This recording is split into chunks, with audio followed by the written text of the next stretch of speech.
à la 5e et dernière session du module 10 qui s'intitule « Évaluation des activités scolaires et parascolaires en tenant compte de la dimension genre ». Mais avant de commencer, faisons un rappel de la session précédente. Prenez 10 minutes pour échanger sur 3 choses que vous avez améliorées dans l'organisation entre vos pratiques, vos attitudes, vos comportements, vos interactions pour rendre votre classe plus sensible au genre.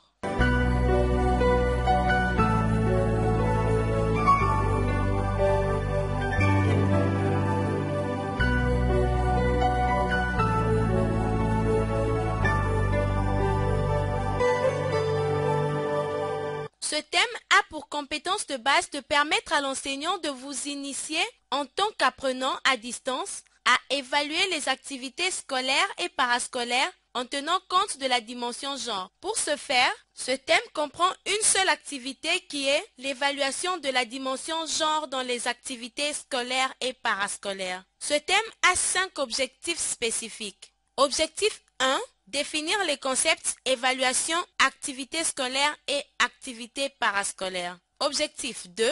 Dégager les critères d'évaluation d'activités scolaires et parascolaires en tenant compte de la dimension genre. Objectif 3.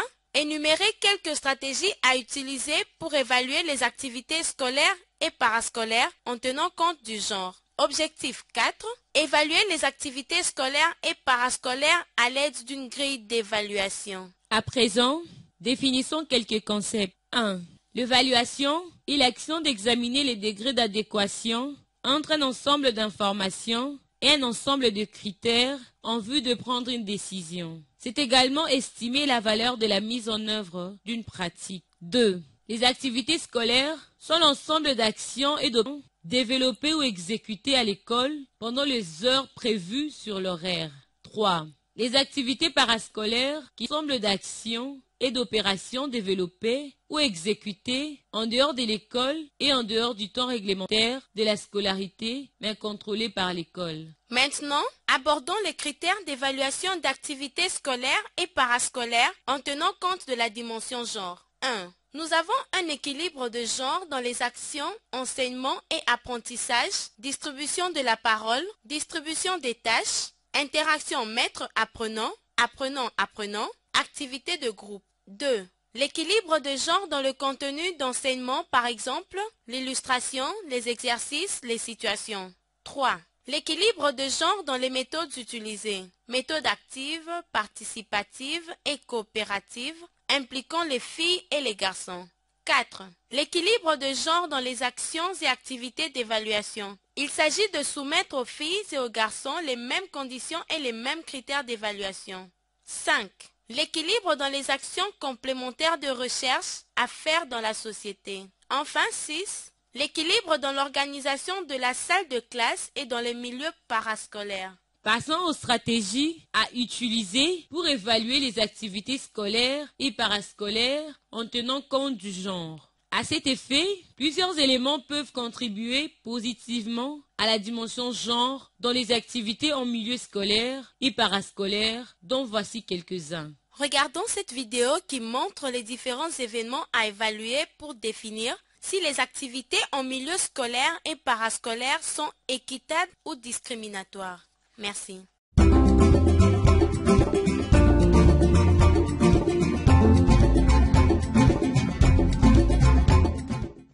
À présent, voyons quelques outils d'évaluation mesurant la dimension genre. La fiche d'évaluation de l'approche genre dans les pratiques de classe. Cette fiche comprend 4 rubriques. Le matériel didactique, les méthodes et techniques de travail, l'organisation de la classe et la discipline. Chaque rubrique est répartie en sous-rubriques, cotées de 0 à 4 points, tant pour la fille que pour le garçon. L'évaluation est faite par un total de 60 points. La rubrique portant sur le matériel didactique évalue le choix du matériel, son utilisation et les illustrations utilisées lors de la leçon. Les méthodes et techniques de travail portent sur la prise de parole, les exercices, les productions, la participation, le temps accordé et les résultats. L'organisation de la classe porte sur comment les bancs et apprenants sont disposés et leur proximité par rapport à l'enseignant.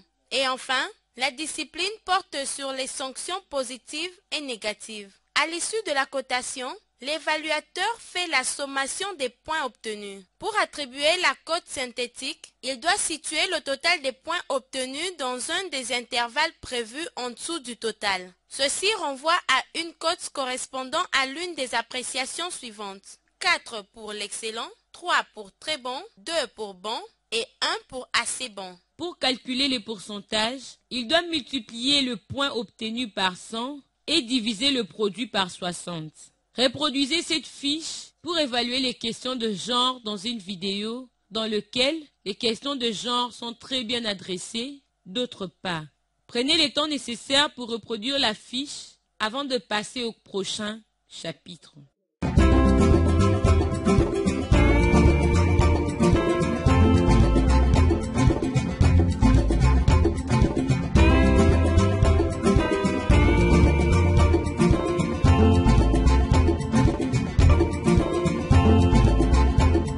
Bienvenue au module 10, session 5, chapitre 5. Vidéo d'une classe de 5e année primaire. Les élèves sont assis en unité, les filles et les garçons ensemble, quand la vidéo commence. On voit sur les murs de la classe des affiches qui ont des exemples masculins et féminins. Il y a même une affiche qui montre des adultes dans des professions non traditionnelles. Les apprenants sont un groupe de travail mixte en train de compléter un travail d'équipe et ils ont tous leurs livres ouverts et l'enseignant circule. On voit des groupes qui travaillent bien ensemble, il y a de l'entraide, mais un autre groupe démontre des comportements négatifs. Les garçons se moquent des filles et les taquinent. L'enseignant passe près de ce groupe et parle aux filles leur disant qu'elles doivent être plus inclusives et intégrer les garçons dans leur groupe. Les filles ont un air désapprobateur.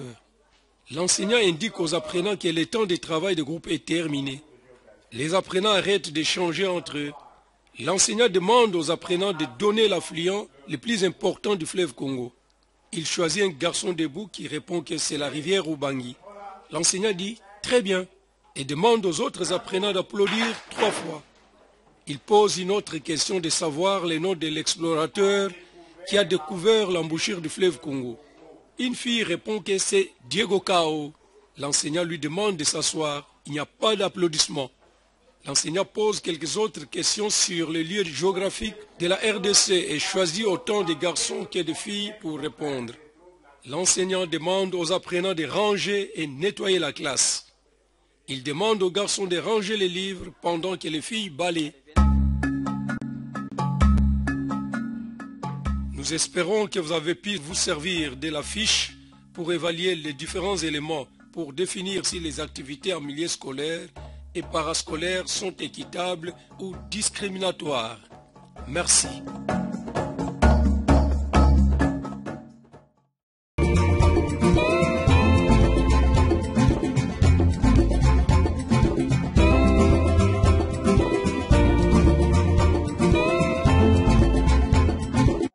Dans l'activité que nous venons de terminer, nous avons appris comment évaluer la dimension genre dans les activités scolaires et parascolaires à l'aide d'une grille d'évaluation. Après avoir fini cette session, faisons quelques exercices pour évaluer nos connaissances. Prenez une feuille de papier et disposez les chiffres de 1 à 10. Pour chaque numéro, nous allons poser une question à choix multiple. Écrivez la lettre qui, selon vous, correspond à la bonne réponse. Une fois terminé, remettez la feuille au directeur d'école ou gardez-la pour la corriger à la fin de la session. Merci.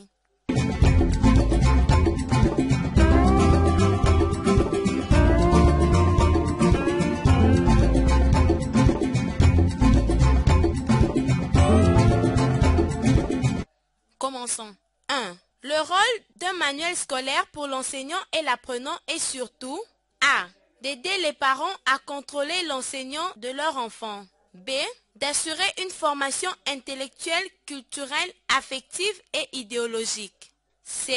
De constituer un outil de base à l'amusement de l'apprenant. D. De conditionner la réussite de l'approche genre. E. D'assurer la formation d'un apprenant par l'enseignant. 2. La nécessité de connaître l'approche genre est de A. Connaître la différence entre filles et garçons. B. Se marier en tenant compte de l'approche genre. C. Déceler les stratégies sexistes discriminatoires. D. Organiser les titulariats en bonne et due forme. Et. Rappeler le devoir intrinsèque dévolu à la fille. 3. L'une des stratégies d'utilisation du matériel didactique qui tient compte de la dimension genre est fausse. A. S'assurer que les groupes de travail sont mixtes. B. S'assurer que chaque apprenant, fille et garçon, a l'occasion de toucher le spécimen réactif. C. S'assurer que les filles sont condamnées à obéir aux garçons. D. S'assurer que chaque apprenant manipule les instruments d'expérience. E. S'assurer que les apprenants, filles et garçons, nettoient, rangent le matériel après usage. 4. On reconnaît une préparation et une animation de leçons qui intègrent la dimension genre en ce qui suit, à l'exception de A. Utilisation du matériel didactique sans stéréotypes sexistes déclinatoires. B. Utilisation de méthodes et techniques susceptibles d'assurer une participation égale de filles et de garçons. C. La présentation des exposés doit se faire par de filles et garçons sans discrimination. D. La disposition de bancs, tables pouvant faire interagir tous les apprenants. Et l'utilisation surtout des illustrations de personnages stéréotypés. 5. L'une des attitudes et comportements ci-après n'est pas favorable à la dimension genre. A. Donner aux filles et aux garçons des chances égales de répondre aux questions. B. Donner un renforcement positif aux garçons et aux filles. C. Donner la chance aux apprenants filles de préparer leur avenir en balayant seuls la salle de classe. D. Accorder un temps suffisant aux apprenants pour leur permettre de répondre aux questions. E. Poser des questions à tous les apprenants et s'assurer que chaque élève participe. 6. Un des aspects énumérés ci-dessous ne tient pas compte de la disposition d'une salle de classe qui considère la dimension genre. A. Filles et garçons sont assis sans discrimination de sexe. B. Filles et garçons sont assis séparément pour éviter l'animosité. C. Une salle de classe favorisant la participation aussi bien chez les filles que chez les garçons. D. Une disposition sélective qui motive les filles et les garçons à s'émouvoir pour mieux s'exprimer. E. Le support visuel affiché au mur véhicule les messages respectueux du genre. 7. Tous les caractères dynamiques des interactions en classe sont corrects à l'exception de A. La prestation de l'enseignant. B. La présentation de l'enseignant et de l'apprenant. C. Le comportement de l'enseignant et de l'apprenant. D. Le comportement du directeur de l'école. E. La moralité de l'enseignant et de l'apprenant. 8. Parmi les critères d'évaluation d'activités scolaires et parascolaires, l'un d'eux n'est pas approprié. A. Équilibre genre dans le mariage à l'école. B.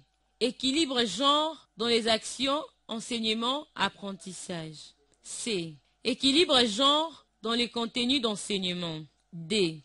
Équilibre genre dans les actions d'évaluation. Et équilibre genre dans l'organisation de la salle de classe. 9.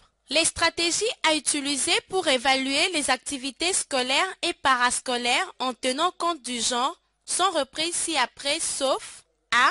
La distribution de la parole de manière équitable entre les filles et les garçons. B.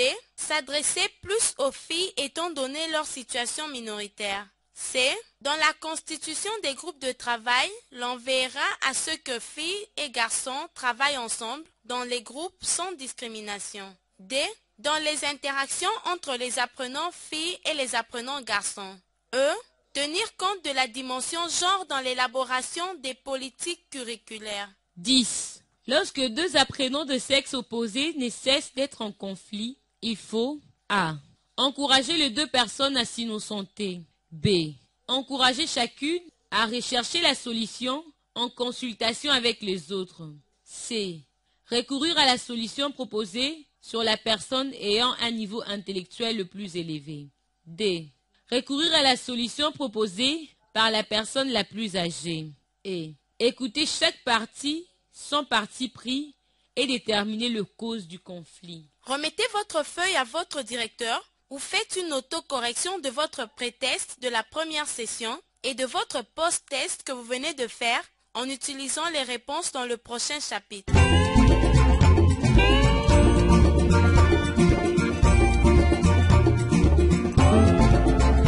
Voici les réponses pour le pré- et post-test. Prenez votre feuille de réponse du pré-test et votre feuille de réponse du post-test. Corrigez les deux feuilles selon les réponses. Notez s'il y a eu amélioration de vos connaissances entre le pré-test et le post-test. Prenez 10 minutes pour corriger vos feuilles. 1 point pour chaque bonne réponse. 1 B, 2 C, 3 C, 4 E, 5 C, 6 B, 7 D, 8 A, 9 B, 10 E. D'une part, additionnez les points et calculez la différence entre le pré et les post-tests. Votre post-test est-il meilleur que votre pré-test? Si oui, bravo. D'autre part, si le total de votre post-test est moins de 5, il faudra revoir le module.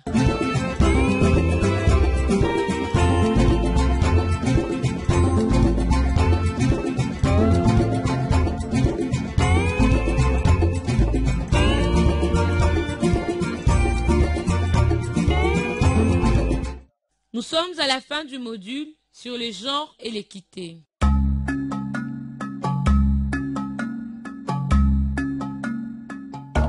Ce module est produit par le ministère de l'enseignement primaire, secondaire et initiation à la nouvelle citoyenneté